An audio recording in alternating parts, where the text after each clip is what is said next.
የኢትዮጵያና የኤርትራ ፍጥጫ ይሏል። ነገሩ ይበርዳል ቢባልም ከዕለት የምንሰማቸው ነገሮች አስፈሪ ቀናት ከፊታችን እንዳሉ ይጠቁማሉ። ጽምዶ በሚል ከሻቢያ ጋር የተፈጠረው ጥምረት አደጋ ተጋርጦበታል። ህወሓት ለሁለት ተከፍሏል። ጀነራሎቹ የእርስ በርስ ፍጥጫ ውስጥ ገብተዋል። አሁን በተሰማው ዜና የትግራዩ ጀነራል ለሻቢያ ተላልፈው እንዲሰጡ ተወስኗል። ውሳኔው በጀነራል ምግቤ የተላለፈ እንደሆነ ታውቋል። በግለሰብ ቤት ታፍነው የሚገኙ ጀነራሉ እርምጃ ሊወሰድባቸው ይችላል በሚል ተፈርቷል። በዝርዝር እነግራችኋለን።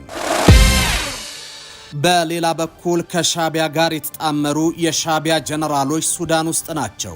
የግብጽ ጦር አመራሮችም እንደተቀላቀሏቸው የደህንነት መረጃዎች ጠቁመዋል። የሻቢያና ህወሓት ወታደራዊ አዛዦች ሱዳን ውስጥ ሚስጥራዊ ውይይት አድርጓል። ሁለቱ ኃይሎች ጥቃት ለመክፈት መስማማታቸውም ከስፍራ የደረሰ መረጃ አመላክቷል። ይዘነዋል። የሱዳን ጦር በኢትዮጵያ ድንበር ላይ ጥቃት ፈጽሟል። አልቡርሃን እንደዛቱት ኢትዮጵያ ላይ አድርገውታል። በግብጽ የሚዘወሩ ጀነራል አልቡርሃን በኢትዮጵያ ድንበር ከባድ የሚባል የአየር ጥቃት እንደፈጸሙ ተረጋግጧል። ኢራን ሰግታለች። አያቶላ ለጦር ኃይሉና ሰራዊቱ ትዕዛዝ አውርደዋል። ባለፈው 34 ሰዓታት ውስጥ የአሜሪካ ወታደሮች አውሮፕላኖች ከኢራን በቅርብ ርቀት የጦር መሳሪያ ጭነት ማራገፋቸው ተሰምቷል። ይህን ተከትሎ የኢራን የአብዮት ዘቦች በተጠንቀቅ ቆመዋል። ትራምፕ በበኩላቸው ኢራንን አጠፋታለሁ ሲሉ ዘምተዋል። ትሰሙታላቸው። ጤና ይስጥልኝ። ይህ ኢትዮ ዴስክ ነው። የዕለቱን ዜናዎች ይዘን ቀርበናል። ቻናላችንን ላይክ፣ ሼር እና ሰብስክራይብ ታደርጉ ዘንድ በመጋበዝ ወደ ዝርዝር ጉዳዮቹ ተሻገርኩኝ። የሱዳን ጦር በኢትዮጵያ ድንበር ጥቃት ፈጸመ። አልቡርሃን እንደዛቱት ኢትዮጵያ ላይ አድርገውታል። በግብጽ የሚዘወሩ ጀነራል አልቡርሃን በኢትዮጵያ ድንበር ከባድ የሚባል የአየር ጥቃት እንደፈጸሙ ተረጋግጧል። የሱዳን ጦር ሐሙስ ዕለት በብሉ ናይል ግዛት በሚንቀሳቀሱ የፈጣን ድጋፍ ሰጪ ኃይሎች አርኤስኤፍ እና አጋራቸው የሱዳን ህዝብ ነጻ አውጪ በሰሜን የሱዳን ህዝብ ነጻ አውጪ ንቅናቄ ኤስፒኤልኤምኤን ይዞታዎች ላይ የአየር ጥቃት መፈጸሙን ወታደራዊ ምንጮች አስታውቋል። የሱዳን ጦር በድሮን በታገዘ ባካሄደው በዚህ ጥቃት በኢትዮጵያ ድንበር አቅራቢያ በሚገኙ ያቡስና ባሊላ በተባሉ ከተሞች የሚገኙ አማጽያን ይዞታዎችን ኢላማ አድርጓል። ወታደራዊ ምንጮች ለአናዶሎ ኤጀንሲ እንደገለጹት ጥቃቱ የሁለቱን አማጽያን ቡድኖች ወታደራዊ ተሽከርካሪዎችና የሎጂስቲክ መኪኖችን አውድሟል። በሰው ላይ ስለደረሰው ጉዳት የተጣራ መረጃ የለም። ጥቃት የተፈጸመባቸው ያቡስና ባሊላ ከተሞች እንደ አውሮፓውያን አቆጣጠር ከ2011 ጀምሮ በኤስፒኤልኤምኤን ቁጥጥር ስር የቆዩ አካባቢዎች ናቸው። በሌላ ዜና የሱዳን ጦር ከኦምዱርማን በስተምዕራብ እስከ ሰሜን ኮርዶፋን ድንበር ድረስ ሰፊ የፍተሻና የማጽዳት ዘመቻ እያካሄደ መሆኑን የዓይን እማኞች ተናግረዋል። በማህበራዊ ሚዲያ የተለቀቁ ቪዲዮዎች እንደሚያሳዩት የጦሩ አባላት ከ45 ኪሎ ሜትር በላይ በመጓዝ አካባቢውን ከአርኤስኤፍ ታጣቂዎች ነፃ ለማድረግ እየሰሩ ነው። ወታደሮቹ የሰሜን ኮርዶፋንን ግዛት በቅርቡ ሙሉ በሙሉ ለመቆጣጠር ዝግጁ መሆናቸውን ገልጿል። ጦርነቱ በፈጠረው ሰብአዊ ቀውስ በዋይት ናይል ግዛት ብቻ ከ1.128 ሚሊዮን በላይ ተፈናቃዮች እንደሚገኙ የሰብአዊ እርዳታ ኮሚሽን አስታውቋል። የክልሉ ኮሚሽነር ላሚያ አህመድ አብዱላሂ እንደገለጹት አብዛኞቹ ተፈናቃዮች ከማህበረሰቡ ጋር ተቀላቅለው የሚኖሩ ሲሆን ከ8000 በላይ የሚሆኑት ደግሞ በተለያዩ መጠለያ ጣቢያዎች ይገኛሉ። ዋይት ናይል ግዛት በመንግስት ቁጥጥር ስር ያለና ጦርነት ያልተካሄደበት በመሆኑ ከኮርዶፋንና ከዳርፉር የሚሸሹ ዜጎች መሸሸጊያ ሆኗል። በአሁኑ ወቅት ከሱዳን 18 ግዛቶች መካከል 5ቱ የዳርፉር ግዛቶች በአርኤስኤፍ ቁጥጥር ስር ሲሆኑ የሱዳን ጦር ደግሞ ካርቱምን ጨምሮ ቀሪዎቹን 13 ግዛቶች አብዛኞቹ ምስራቅ፣ ሰሜንና ማዕከላዊ ክፍሎችን እንደተቆጣጠረ ይገኛል። የትግራዩ ጀነራል ለሻቢያ ተላልፈው እንዲሰጡ ተወሰነ። ውሳኔው በነ ጀነራል ምግቤ የተላለፈ እንደሆነ ታውቋል። በግለሰብ ቤት ታፍነው የሚገኙ ጀነራሉ እርምጃ ሊወሰድባቸው ይችላል በሚል ተፈርቷል። በህወሓትና ሻቢያ ጽምዶ ላይ ብርቱ ተቃውሞ ማሰማታቸውን ተከትሎ የታፈኑ ጀነራል ለኤርትራ ተላልፈው ሊሰጡ እንደሚችሉም ተሰምቷል። በግለሰብ ቤት የታሰሩት ብርጋዴር ጀነራል ጎሽ ገብሬ ወንድም በወንድማቸው ጉዳይ በሰጡት አዲስ መግለጫ ቤተሰባቸው ከፍተኛ ስጋት እንደገባው አስታውቋል። የጀነራሉ ደጋፊዎችና ባልደረቦቻቸው ከጌታቸው ረዳ እስከ ደጋፊዎቻቸው ከፍተኛ ስጋት እንደገባቸው እየገለጹ ናቸው። ጀነራሉ ከተሰወሩበት ወጥተው ለደቂቃዎች ከቤተሰቦቻቸው ጋር ከተገናኙ በኋላ ዳግም መሰወራቸው በሕይወት ላይ መለሱ ይችላሉ የሚል ስጋት እንደገባቸው ደጋፊዎቹ እየገለጹ ነው። የጀነራሉ ወደ ኤርትራ የመወሰድ ስጋት የተነሳው በቅርቡ አንድ የሻዕቢያ ተቋሚ በትግራይ ውስጥ ተይዞ ለሻዕቢያ መተላለፉን ተከትሎ ነው። በቅርቡ አንድ የሻዕቢያ ተቋሚ የብርጌና ሐመዱ አባል የሆነ ኤርትራዊ ወጣት በጽምዶ ላይ በሚዲያ ብርቱ ትችት ካቀረበ በኋላ ታፍኖ ወደ አስመራ ተወስዷል። ህወሓትና ሻዕቢያ በኢትዮጵያ በተለይም ትግራይ ክልል ውስጥ ሆነው የሚቃወሟቸውን ኤርትራውያን እያሳደዱ ነው ተብሏል። ጀነራል ጉዑሽ ከህወሓትና ሻዕቢያ ግንኙነት ቀንደኛ ተቃዋሚዎች መካከል አንዱ ሲሆኑ የታሰሩበት ቁልፍ ጉዳይም ይሄው መሆኑ በስፋት እየተነገረ ነው። የጀነራል ወንድም በጉዳዩ ላይ ከመቀሌ በሰጡት መግለጫ ወንድማቸው በአንድ ያላለቀ የግለሰብ ቤት ውስጥ እንደነበርም ገልጿል።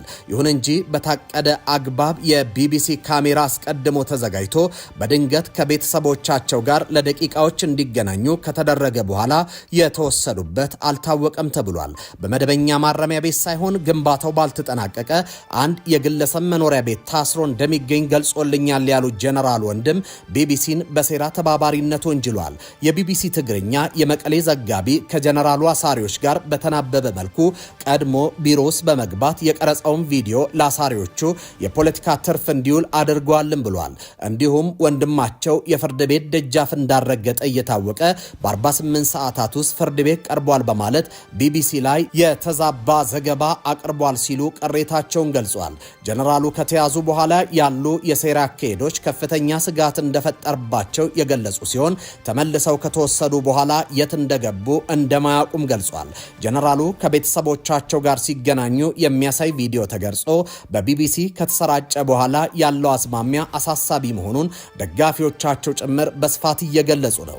የስጋታቸው ምንጭ ደግሞ በህወሓትና ሻዕቢያ ግንኙነት ላይ ተቃውሞ ያላቸው የትግራይና ኤርትራውያን በቅንጅት እየታደኑ ነው የሚል ነው።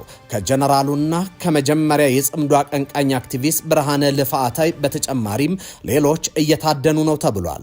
በሻዕቢያና ህወሓት አይን ውስጥ የገቡት በትግራይ መቀመጫቸውን ያደረጉ የሁለቱ ተቃዋሚዎች ናቸው ተብሏል።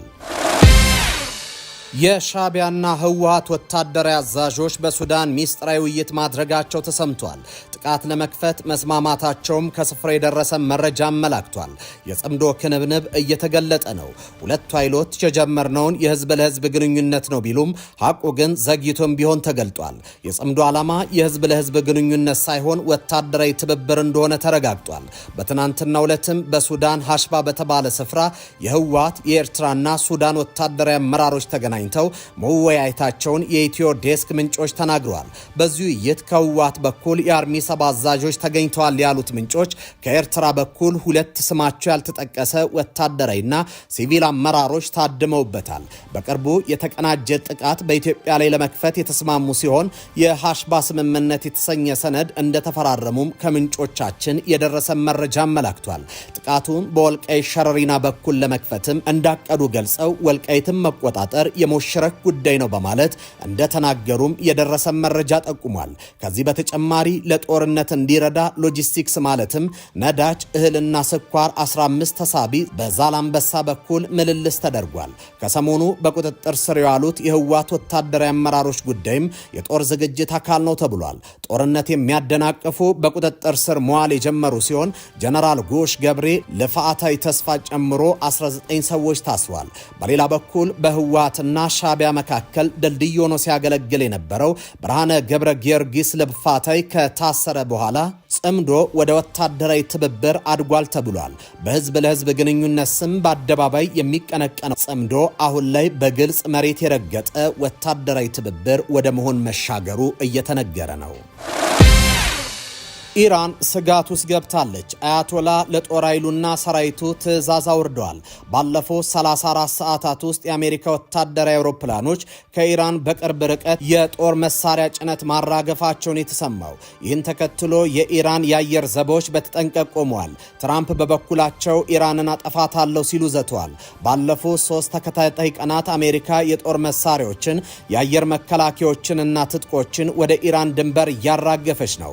ዓለም አቀፍ በረራዎችን የሚቆጣጠሩ ተቋማት ባሰራጩት የበረራ እንቅስቃሴ ሪፖርት መሰረት ከፈረንጆቹ ጥር 20 እስከ ጥር 22 ድረስ በርካታ የአሜሪካ ወታደራዊ አውሮፕላኖች ዮርዳኖስ እንዳረፉና ጦር መሳሪያ እንዳራገፉ ዘግበዋል። ይህም ትራምፕ በቀናት ልዩነት ውስጥ ኢራን ላይ ጥቃት ሊጀምሩ እንደሚችሉ ፍንጭ ሆኗል። ኢራን ጉዳዩን ባንክሮ እየተከታተለች የአየር ዘቧን በተጠንቀቅ አድርጋለች። ትራምፕ በበኩላቸው በእኔ ላይ አንድ ነገር ቢከሰት ያቺ ሀገር ትፈነዳለች ሲሉ ኢራንን አስጠንቅቀዋል። ትራምፕ ይህን ያሉት አንድ የኢራን ከፍተኛ ወታደራዊ ባለስልጣን በጠቅላይ መሪያቸው አሊ ካሚኒ ላይ ምንም አይነት ጉዳት ቢደርስ ዓለም በእሳት እናነዳታለን ሲሉ የሰጡትን ማስጠንቀቂያ ተከትሎ ነው። በእኔ ላይ አንድ ነገር ከደረሰ መላ ሀገሪቱ ትፈነዳለች ሲሉም ትራምፕ አክለዋል። በጣም ጥብቅ መመሪያ ተሰጥቶኛል ያሉት የአሜሪካው ፕሬዝደንት አንድ ነገር ቢፈጠር ከምድረ ገጽ ያጠፏቸዋል ሲሉ አስጠንቅቀዋል።